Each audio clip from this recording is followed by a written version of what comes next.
guys, this is EK coming at you again for another episode of Rec Home Ec. Today I'm working on cars. That's right, I do it all for you guys. I'm going to try to be better than Scotty Kilmer. But anyway, I'm going to go ahead and do a CVT transmission fluid drain and fill. I know Scotty hates these transmissions. They're actually just fine as long as you maintain them. I'm going to go through the steps of how to do a drain and fill, which you should do at least every 30, maybe 40,000 miles. So here we go. I'm going to walk around to the front. Make sure your engine's cool. I've been letting mine cool off for a while. It's still pretty warm. Let me pull this back out. There's the fill cap. This thing's a little tricky. I'm going to try to show you how to do it. You got to stick your screwdriver in on this particular model. It's actually not a dipstick style. It's just the, it's basically just the fill cap. So let's do this. Smaller flathead. You stick it down in there, pull it back a little bit, and then it should pull right up. And it did. So there you go. Came off. Let me show you the screwdriver. So this is the screwdriver I used. You can get these about anywhere. All right, next step. So the next thing you want to do is get a fill funnel that actually fits. It has to be narrow enough to go in this fill spout. So let's go ahead and do that. That's a good fit. And you also want to make sure that you plug it up so you don't get any debris inside your transmission. That's a big no-no.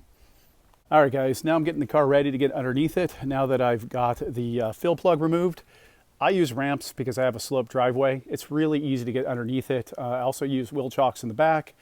I use a level in the middle, and I can see how level or not level I am. Getting level for this job or perfectly level is not that important. I'm going to pull out 4 quarts, and then I'm going to put in 4 quarts. So I highly advise you measure what you take out and you put exactly in what you took out. If for some reason you didn't pay attention to what you took out, there are other videos online that teach you what to do in that case. I'm not going to get into that in this video. All right, I'm under the car. The drain and fill plug for the Infiniti Nissan CVT transmission on this particular CVT assembly is right here. It's on the driver's side, right in the front of the car. That is 19 millimeter. That is 14 millimeter. Be very careful with that one. It's easy to strip out. I use my impact wrench to get it off. You can wrench this one out traditionally. Loosen that one first, then remove that one and let it flow. Try to get 4 quarts out. That's probably what you'll get if you let it drain till the end. I went ahead and did it. There you go. Filling up my tray. I've actually done 4 quarts already, and it looks a lot better.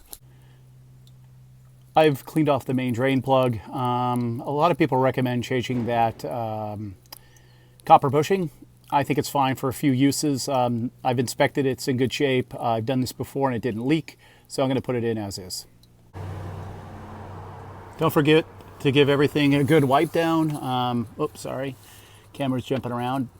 Just wipe everything down with a shop rag or a paper towel. Just get it clean. You don't want it dripping, right? You don't want it dripping everywhere. And if it's clean, you can also check to see if it's leaking after you do the refill. I haven't had a leaking issue, but anyway, once I clean it off, I'm going to go ahead and torque it down to spec.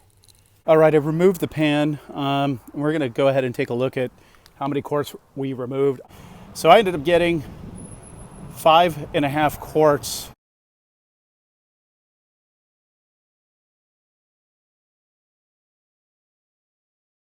The final hurdle, which is filling it up. It's going to take 5.5 quarts. I only have 4 3/4, so I'm going to have to go buy another one at the shop.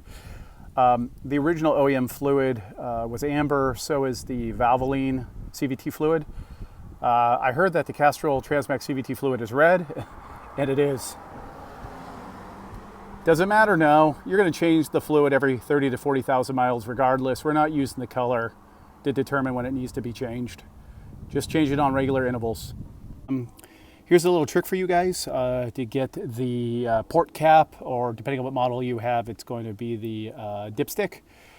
You could put it on 180 degrees around so you don't have to fight with the little clip, but make sure to stick it back on right when you're all done. So I'm going to stick this on 180 degrees around the other way, which is good enough to get to the shop, get back here, refill it, then I'm going to stick it on the right way.